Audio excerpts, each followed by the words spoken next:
पश्चिम बंगाल में नई बीजेपी सरकार ने सत्ता में आते ही दो बड़े फैसले लेकर साफ कर दिया है कि अब राज्य में सिर्फ सरकार नहीं बदली है बल्कि शासन का तरीका और राजनीतिक संदेश भी बदलने वाला है।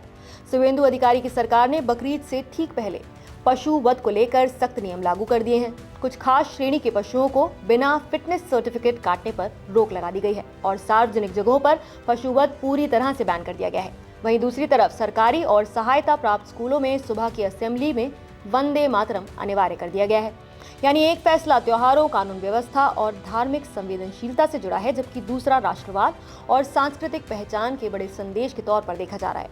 इन दोनों फैसलों ने बंगाल में बहस तेज कर दी है कि क्या नई सरकार सिर्फ प्रशासनिक बदलाव कर रही है या फिर राज्य की पहचान को भी नए तरीके से गढ़ना चाहती है।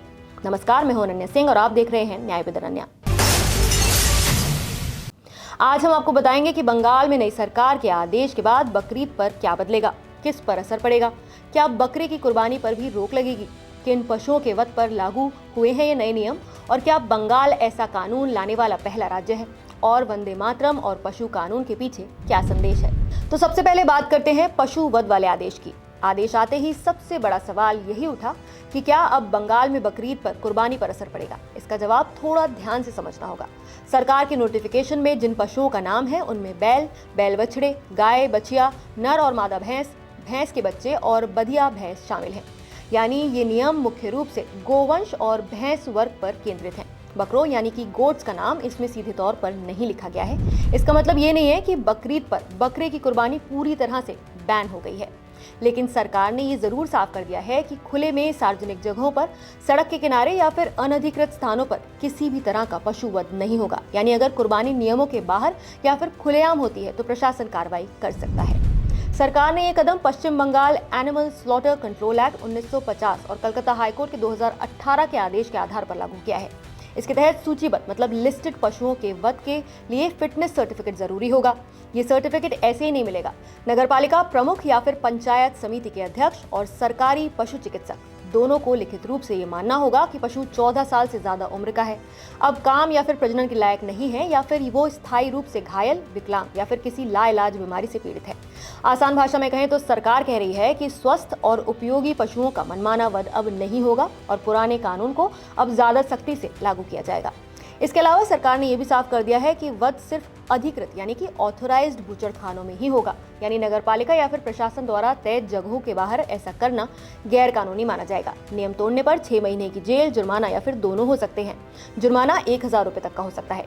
इसलिए बकरीद से ठीक पहले आए इस आदेश को लोग सिर्फ कानूनी कदम नहीं बता रहे हैं बल्कि एक बड़ा राजनीतिक संदेश भी मान रहे हैं। अब सबसे बड़ा सवाल ये है कि क्या बंगाल ऐसा करने वाला पहला राज्य है? तो जवाब है नहीं। भारत में पशुवध, खासकर गाय और गोवंश से जुड़े कानून कई राज्यों में पहले से मौजूद हैं, बस उनके नियम अलग अलग हैं। देश में इस मुद्दे पर कोई एक जैसा राष्ट्रीय कानून नहीं है। गुजरात, उत्तर प्रदेश, हरियाणा, राजस्थान, मध्य प्रदेश और उत्तराखंड जैसे राज्यों में गायवध पर काफी कड़े या फिर लगभग पूर्ण प्रतिबंध हैं।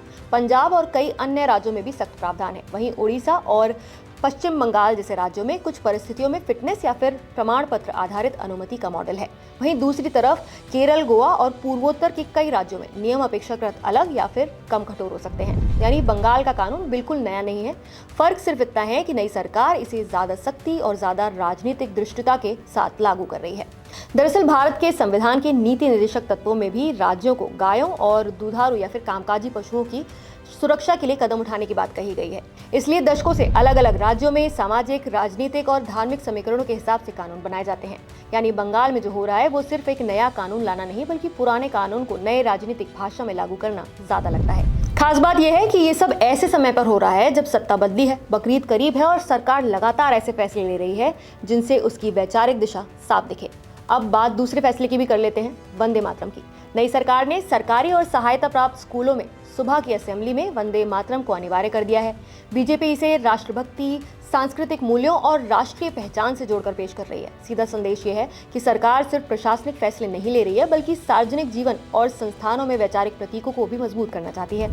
लेकिन यहाँ ये जानना जरूरी है कि सरकार स्कूलों या फिर सरकारी संस्थानों में वंदे मातरम को सुबह की असेंबली या आधिकारिक कार्यक्रम का हिस्सा बना सकती है, लेकिन हर किसी को हर हाल में इसे गाने के लिए मजबूर करना इतना आसान कानूनी मामला नहीं है। वजह यह है कि भारत का संविधान लोगों को अभिव्यक्ति की आजादी, अपनी अंतरात्मा के मुताबिक सोचने का अधिकार और धार्मिक स्वतंत्रता भी देता है।